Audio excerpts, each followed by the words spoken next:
नमस्कार दर्शकों, स्वदेश न्यूज के इस खास कार्यक्रम सबकी बात में आप सबका स्वागत है। आज मेरे साथ बहुत ही कर्मठ, जुझारू विधायक भी हैं और साथ में मध्य प्रदेश बीजेपी में प्रदेश महामंत्री भी हैं, यानी सत्ता और संगठन दोनों में है। ऐसा कहा जाता है कि एक व्यक्ति दो नाव में नहीं सवार हो सकता, लेकिन हमारे साथ देखिए भगवान दास सबनानी जी हैं जो दोनों नाव में सवार हैं, सत्ता संगठन दोनों में है और किस तरह से इन्होंने बैलेंस बना के रखा है। पहले बार के विधायक हैं, संगठन में लेकिन बहुत सालों से हैं, कर्मठ कार्यकर्ता रहे हैं भी। चलिए हम इनसे बातचीत करेंगे। बहुत सारे हमारे पास इश्यूज हैं। भगवान दास सबनानी जी, आपका स्वदेश न्यूज चैनल में इस खास कार्यक्रम सबकी बात में बहुत बहुत स्वागत है। बहुत बहुत धन्यवाद आपका। देखिए, जैसा मैंने कहा कि एक व्यक्ति कभी भी दो नाव में नहीं सवार हो सकता, अगर होगा तो कहीं ना कहीं वो डगमगाएगा। लेकिन आपको हम देख रहे हैं, आप सालों से संगठन से जुड़े रहे हैं, सत्ता में अभी आप आए हैं, विधायक बने हैं, तो कैसे बैलेंस कर पा रहे हैं? मुझे लगता है कि मैं मूलतः संगठन का कार्यकर्ता हूँ और संगठन ने जो जिम्मेदारी दी है, जब जब जो जिम्मेदारी दी है उसको निर्वहन कर सकूँ, ईमानदारी के साथ, दृढ़ता के साथ, निष्ठा के साथ वो काम कर रहा हूँ।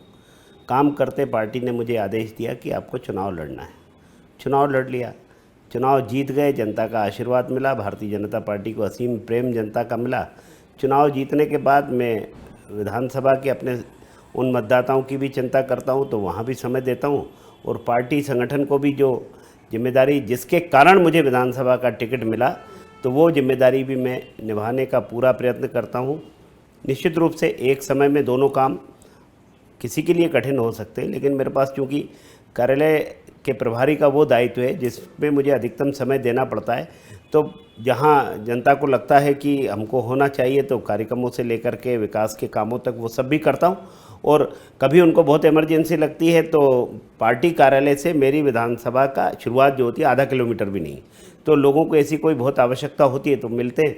तो मुझे लगता है इसका लाभ मुझे भोपाल में रहने के कारण मिलता है और मैं दोनों पदों के साथ न्याय कर पा रहे हैं। तो आपका जो टिकट था विधायक का, तो आप पहली बार के इस बार के विधायक हैं, एक एक्सीडेंट था या इंसिडेंट था? मुझे लगता है कि पार्टी के विचार में कहीं ना कहीं रहा होगा कि इस कार्यकर्ता को भी अब लंबे समय से जो कार्य कर रहा है तो इसको जनप्रतिनिधि बनना चाहिए, तो चुनाव लड़ाना चाहिए। चूँकि इसके पहले भी मैं महापौर का चुनाव 2004 में लड़ा, इसके बाद संगठन के काम को करता रहा और यद्यपि जहाँ से मुझे चुनाव लड़ाया गया उस पर मेरी तैयारी बहुत ज़्यादा नहीं थी, लेकिन मुझे ये भरोसा था कि भारतीय जनता पार्टी का जो समर्पित कार्यकर्ता है उसके साथ जो मेरे संबंध हैं, तो वो चुनाव में मुझे सहयोग करेगा, पार्टी को सहयोग करेगा, विचार को सहयोग करेगा और वो सब कार्यकर्ता लगे।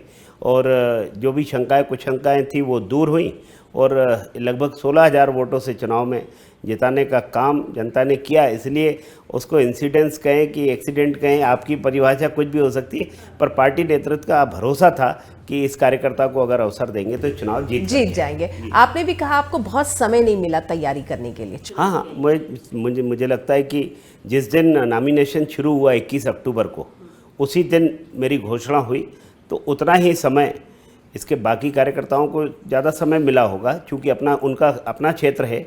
जिनकी तब भी मेरे साथ घोषणा हुई उनके अपने क्षेत्र रहे होंगे, लेकिन इस क्षेत्र में भारतीय जनता पार्टी का ये क्षेत्र था, कार्यकर्ता समर्पित कार्यकर्ता यहाँ हैं। कम समय के बाद भी सबका सहयोग मिला और चुनाव में पार्टी जीती।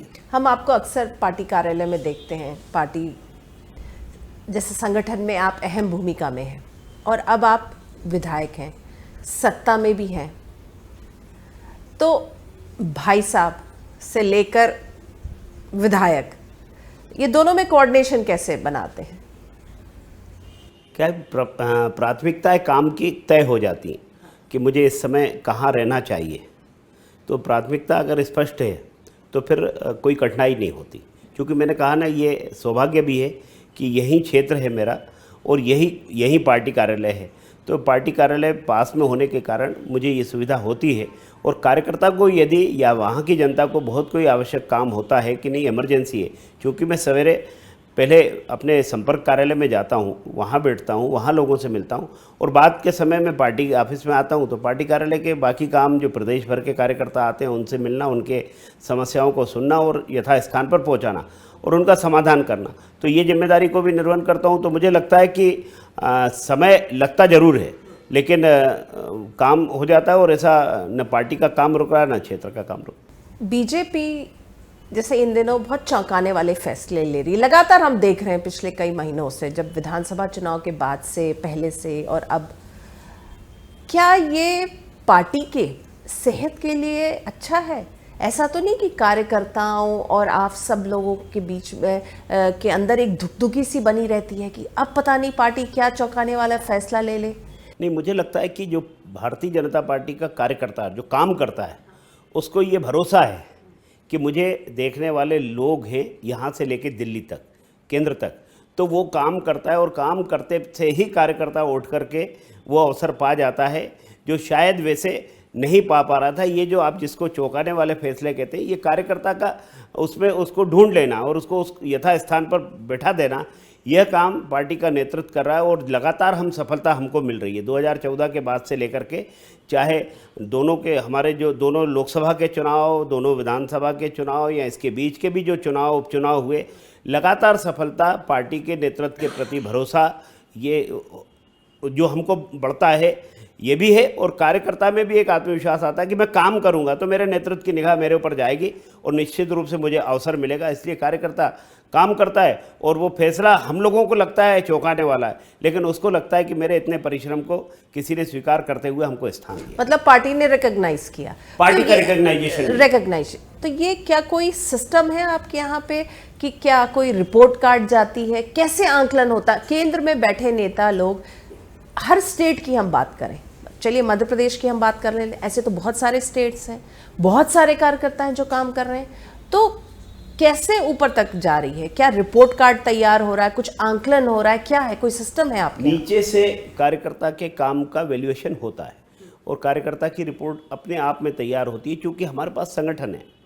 नीचे से लेकर के, बूथ से लेकर के कार्यकर्ता के बारे में एक धारणा बनती है और काम करने वाला ये कार्यकर्ता है, गंभीर कार्यकर्ता है, इसको जिम्मेदारी देंगे तो निभा सकता है, जनता के बीच में है, उसका जनता से संपर्क है, ये बेहतर कर सकता है। तो ऐसा करते करते हमारा अपना, हमको बाहर के किसी आकलन की बहुत ज़रूरत नहीं पड़ती, हमारा पार्टी का सिस्टम ही इतना मजबूत है, वो बता देता है ये कार्यकर्ता बेहतर होगा। हाँ, उसको अगर हम और बाकी जिसको हम सर्वे नाम देते हैं तो अन्य सर्वे से हम उसको वेरीफाई कर लेते हैं कि जो नीचे से रिपोर्ट आई वही, और जहाँ दोनों का मिलान हो जाता है कि हाँ बिल्कुल करेक्ट है, तो उस कार्यकर्ता को टिकट मिल जाता है। लोगों को आश्चर्य होता है, पर नीचे के कार्यकर्ता की रिपोर्ट और वो रिपोर्ट दोनों मेल खाती है कि जीतने वाला प्रत्याशी है, ये कुछ कर सकता है, तो उसको या नेतृत्व कर सकता है, नेतृत्व करने की क्षमता है, तो उसको अवसर मिलता है। और इस नाते से अनेक ऐसे कार्यकर्ता हैं जिनके बारे में क्या आश्चर्यजनक है, लेकिन कोई आश्चर्यजनक नहीं है, वो करते हैं और आगे चल के सफल भी होते हैं। मतलब आश्चर्य हम लोग होते हैं, यानी बाहर के लोग जो पार्टी से मतलब जो पार्टी के अंदर नहीं, पार्टी के सिस्टम को जो नहीं समझ पाते। नहीं, मतलब जो पार्टी के अंदर सिस्टम में नहीं है। हाँ। जैसे हम लोग सिस्टम में नहीं है,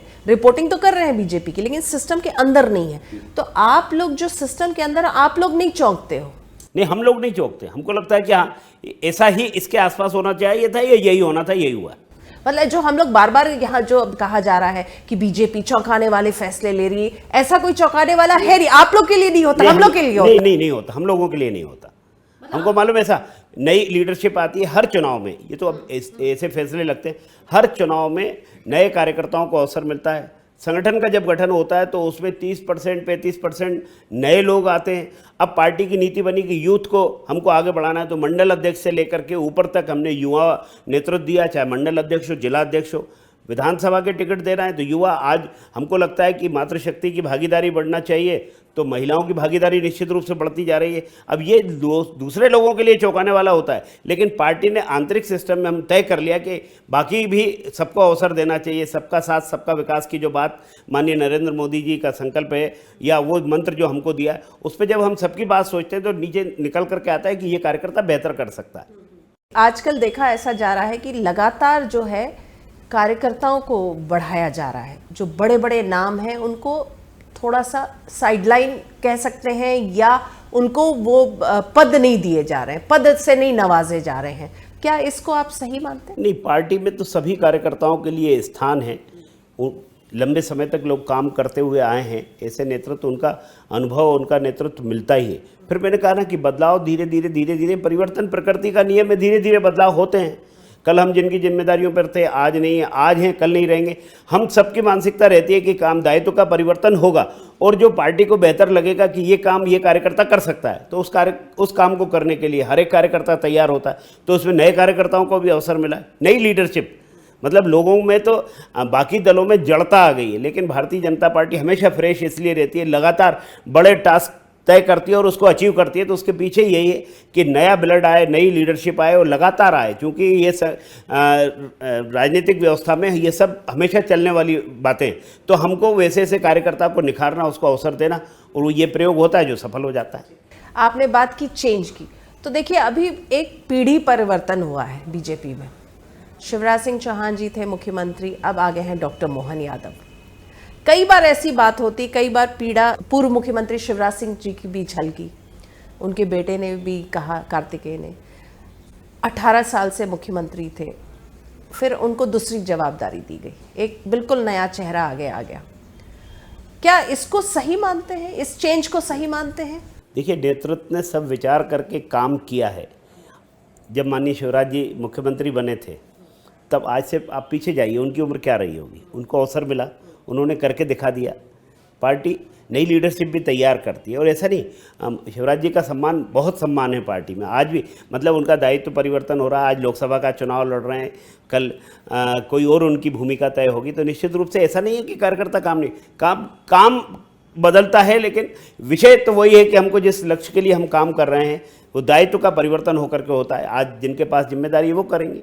और ऐसा ही संगठन में भी, सरकार में भी, संगठन में भी पार्टी बहुत स्पष्टता के साथ आगे बढ़ती है। नई लीडरशिप, मतलब एक पर तो आगे, एक लंबे समय का हम सबके लिए सौभाग्य है कि लंबे समय किसी एक राज्य के मुख्यमंत्री के रूप में जिनका कार्यकाल रहा, तो हम गर्व से कहते हैं कि हमारे मध्य प्रदेश के मुख्यमंत्री शिवराज सिंह चौहान जी का रहा, जो उस समय मुख्यमंत्री के रूप में इतना लंबा उनका अवधि। और हम लोगों को तो विद्यार्थी परिषद से लेकर के युवा मोर्चा में उनके साथ काम करने का अवसर मिला।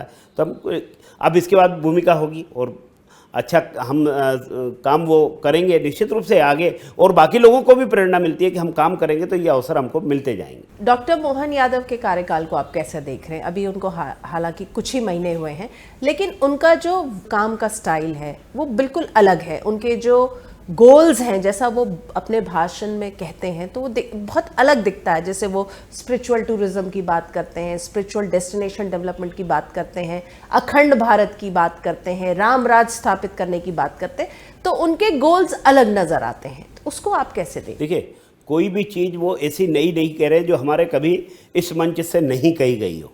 वही बात कर रहे हैं जो इसके पहले हमारे वरिष्ठों ने कही, उसी बात को कह रहे हैं। आज माननीय आडवाणी जी कहते थे सांस्कृतिक पुनरुत्थान होना चाहिए, हम सांस्कृतिक राष्ट्रवाद की बात कर रहे हैं। वो क्या है? तो उसी तरफ आप उसको दूसरा शब्द बोल सकते हैं, लेकिन उन्हीं बातों को कर रहे हैं। आज माननीय मोदी जी कह रहे हैं, आज डॉक्टर मोहन यादव जी कह रहे हैं। और जिस तरीके से मध्य प्रदेश में, मैं कहता हूँ कि कोई भी व्यक्ति आएगा तो व्यक्ति में थोड़ा सा अपने काम करने का थोड़ा सा परिवर्तन होता है। यही तो व्यक्तियों के अपने स्वभाव के साथ, लेकिन विचारधारा, पार्टी की लाइन, पार्टी के एम, उसको कभी हट करके वो बात नहीं करते, उसको ही आगे बढ़ाने का काम करते हैं और बड़ी दृढ़ता के साथ, पूरे कॉन्फिडेंस के साथ आगे बढ़ रहे हैं।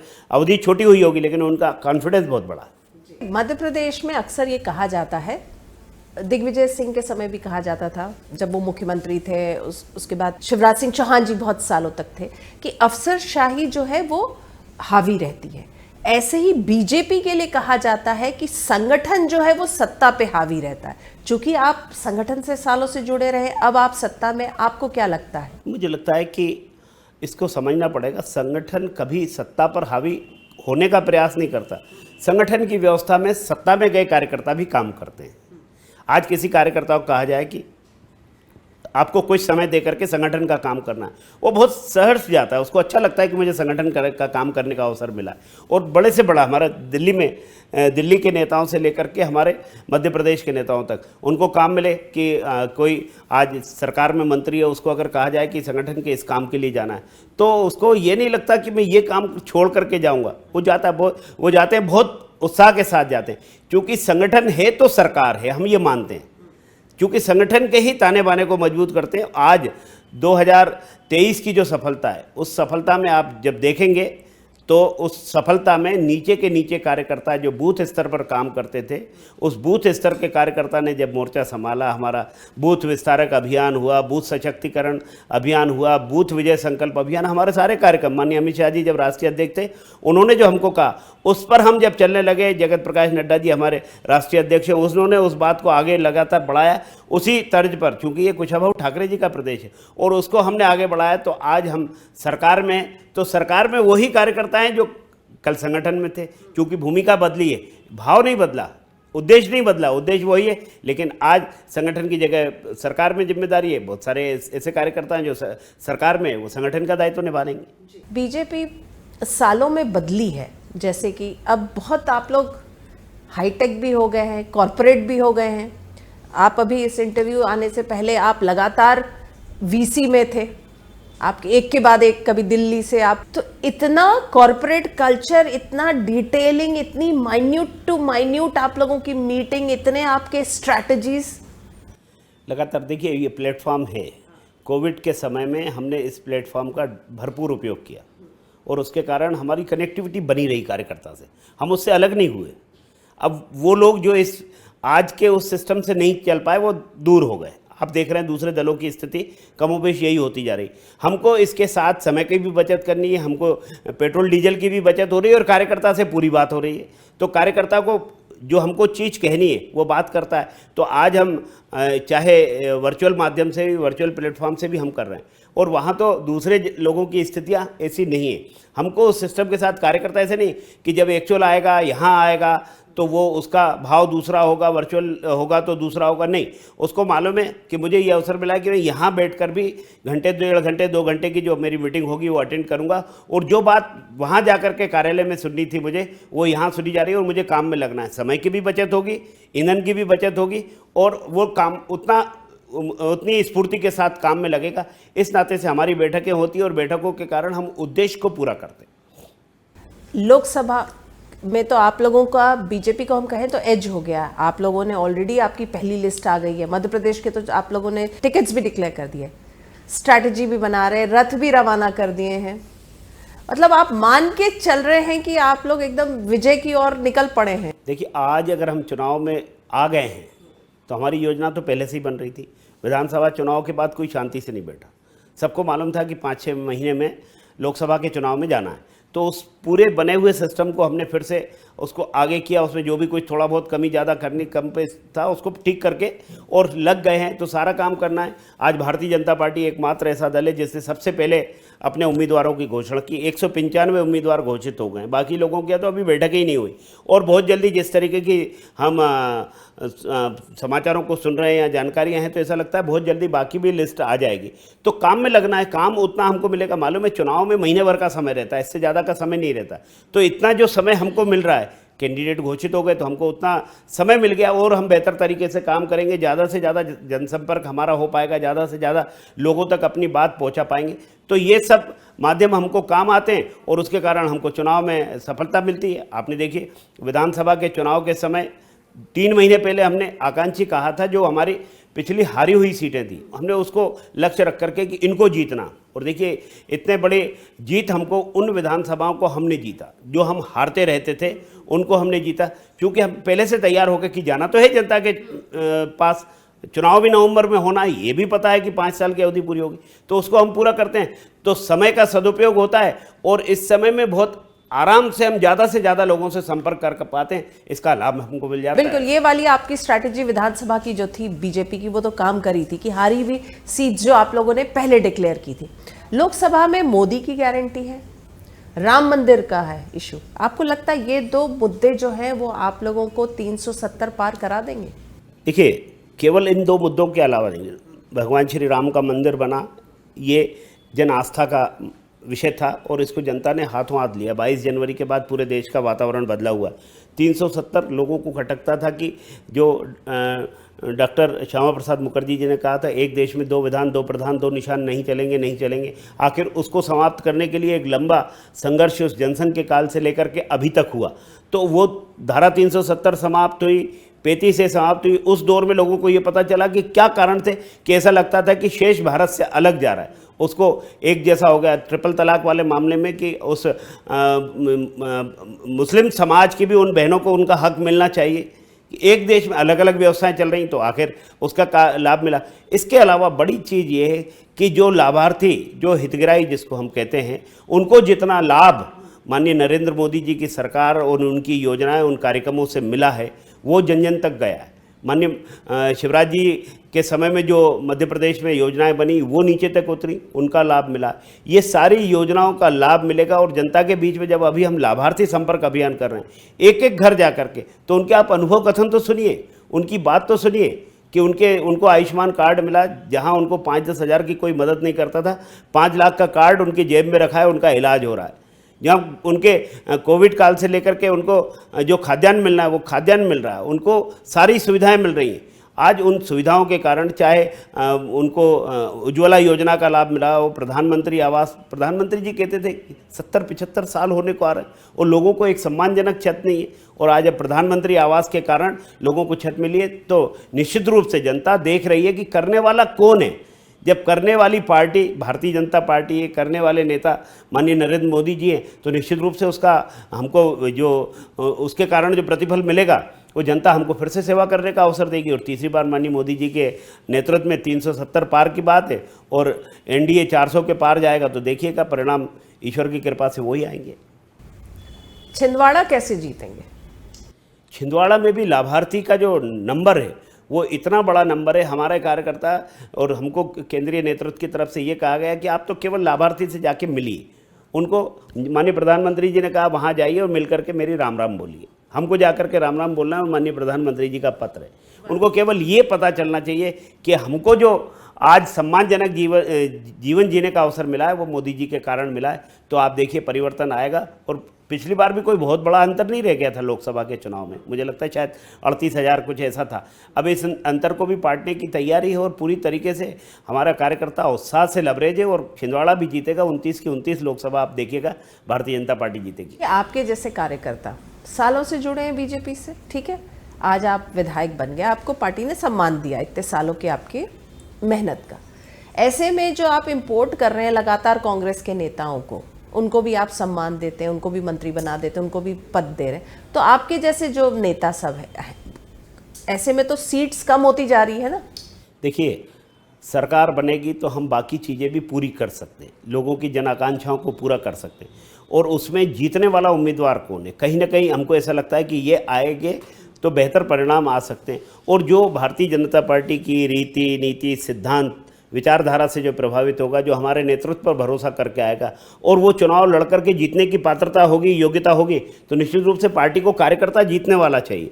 पार्टी जो जीत सकता है, ऐसे कार्यकर्ता पर पार्टी भरोसा करके उसको चुनाव के मैदान में भेजती है। चुनाव जीत के आता है, चुनाव जीत के आता है, सरकार बनती है, और ज़्यादा हम काम कर सकते हैं। और ऐसे कार्यकर्ता जो वहाँ संघर्ष कर रहे होते हैं, उनको भी कहीं हम पार्टी छोड़ नहीं देती, उनको भी कोई ना कोई ऐसा सम्मानजनक स्थान देती है कि ताकि वो ये महसूस कर सके कि उसकी तपस्या भी व्यर्थ नहीं गई है, उसने काम किया तो उनको अवसर मिला है। अभी कांग्रेस में भी अगर हम देखें तो पीढ़ी चेंज हो गई है, युवा ब्रिगेड आ गया, चाहे वो जीतू पटवारी हैं, उमंग सिंगार हैं, हेमंत कटार हैं, तो इसको कैसे देख रहे हैं आप? देखिए, पीढ़ी परिवर्तन बहुत लंबे समय बाद हुआ। मुझे लगता है कि वो उन्होंने प्रेरणा ली है भारतीय जनता पार्टी से कि हम भी कुछ करें, अब बदल दे, अच्छा है कुछ बदल दे, चौंकाने वाला फैसला नहीं तो 2 बुजुर्गों के साथ उनका चलता था कि अब मैं कहता नहीं हूँ, कांग्रेस के समय एक चुनाव चिन्ह हुआ करता था 2 बैल की जोड़ी, कमोपेश ऐसी स्थिति थी लंबे समय से। वही है, 70 के हो गए कि 75 के हो गए, नयापन कुछ है ही नहीं। तो जनता कहती है इन्हीं को अपने बच्चों को स्थापित करना है, इसलिए बने। तो जनता का भी भरोसा नहीं जीत पाए और उसके कारण नकार दिए गए, बार बार नकार दिए गए, एक बार नहीं बार बार नकारे गए। तो इसलिए उन्होंने कुछ सीख लिए, आगे काम करेंगे, जनता की सेवा करेंगे तो कुछ उनको अवसर मिल जाए शायद। आपको लगता है आप बीजेपी से ही वो इंस्पायर होकर हाँ, तो कहते कमलनाथ जी तो साफ कहते थे कि भारतीय जनता पार्टी के संगठन से हम मुकाबला नहीं कर सकते। तो संगठन में ही तो परिवर्तन शुरू हुआ, संगठन से ही तो नयापन आया, और नयापन सार्थक हुआ, उसने परिणाम दिए, सकारात्मक परिणाम कह रहे हैं 12 सीट जीत जाएंगे इस बार लोकसभा में। 40 नहीं बोल रहे हैं कि छत्तीसगढ़ मध्य प्रदेश मिला के हम फिर से 40 जीतेंगे। एक ज़माने में जीते होंगे वो इंदिरा जी की लहर के बाद। अब कम से कम वो 29 नहीं बोल रहे हैं, मुझे लगता है कि 10-12 ही कह रहे हैं। आप उनसे कहिए कि अच्छा लिख के दीजिए, तो लिख के भी नहीं देंगे कि हम 10-12 ये जीत रहे हैं, जो विश्वास खो चुके। अब भरोसा कैसे जनता को दिलाए, नहीं हम भी कुछ हैं, अभी हैं। तो उन्होंने अपना आकलन लगाया होगा कि हम 166 सीट जीते हैं, एक निर्दलीय मिला करके या छोटे दल को मिला करके ये 67 है। इसके आधार पर उन्होंने सोच लिया होगा कि कितना आता है, हाँ 12-13 सीट, तो इतनी बताओ जनता को। तो हम तो ये मानते हैं कि 28 पिछली बार जीते थे, थोड़े से वोटों से 29वीं रह गई थी, 29वीं सीट भी भारतीय जनता पार्टी जीतेगी। आपकी दिनचर्या की अगर हम बात करें तो सुबह 7 बजे से आप काम करना शुरू कर देते हैं, जनता के बीच में चले जाते हैं, उसके बाद आप जनता से मिलते हैं, पार्टी ऑफिस में रहते हैं, संगठन के काम हैं, जैसे हमने कहा मीटिंग्स, वर्चुअल मीटिंग्स हैं, फिर अब आपके फिर से काम शुरू हो जाते हैं, रात के 2 बज जाते हैं। तो इतनी एनर्जी कहाँ से आती है? क्या ये पावर के कारण है? गाड़ी चलती है ना, हाँ, तो गाड़ी की मोटर जो है वो चलती रहेगी तो चार्ज रहेगी, रुक जाएगी तो कहते हैं ना वो तो उसको चार्जिंग की ज़रूरत है। तो मुझे लगता है कि जनता के बीच में रहना, कार्यकर्ताओं के बीच में रहना, लगातार परिश्रम करना, तो इससे और ऊर्जा मिलती है और ईश्वर की कृपा होती है। उस कृपा से ही मैं जितना समय दे पाता हूँ संगठन को भी और जनता को भी। चलिए, आप स्वदेश न्यूज़ के चैनल में आए, आपने हमारे कार्यक्रम सबकी बात को अपना समय दिया, आपका बहुत बहुत धन्यवाद। बहुत बहुत धन्यवाद आपको, बहुत धन्यवाद जी। तो दर्शकों, आज हमने बात की थी, जैसा मैंने कहा था कि मेरे साथ बहुत ही जुझारू, कर्मठ विधायक भी हैं, प्रदेश महामंत्री भी हैं, भगवान दास सबनानी जी। एकदम क्लियर हैं वो कि भाई मुझे काम करना है, काम करना है और काम करना है, सुबह 7 बजे से लेकर रात के 2 बजे तक। और ये 1 दिन या 2 दिन नहीं, लगातार 365 दिन विदाउट फेल। तो इस बार के एपिसोड में बस इतना ही। अगले हफ्ते में एक बार फिर से मुलाकात करेंगे एक नए मेहमान के साथ। तब तक के लिए दीजिए हमें आज्ञा। नमस्कार।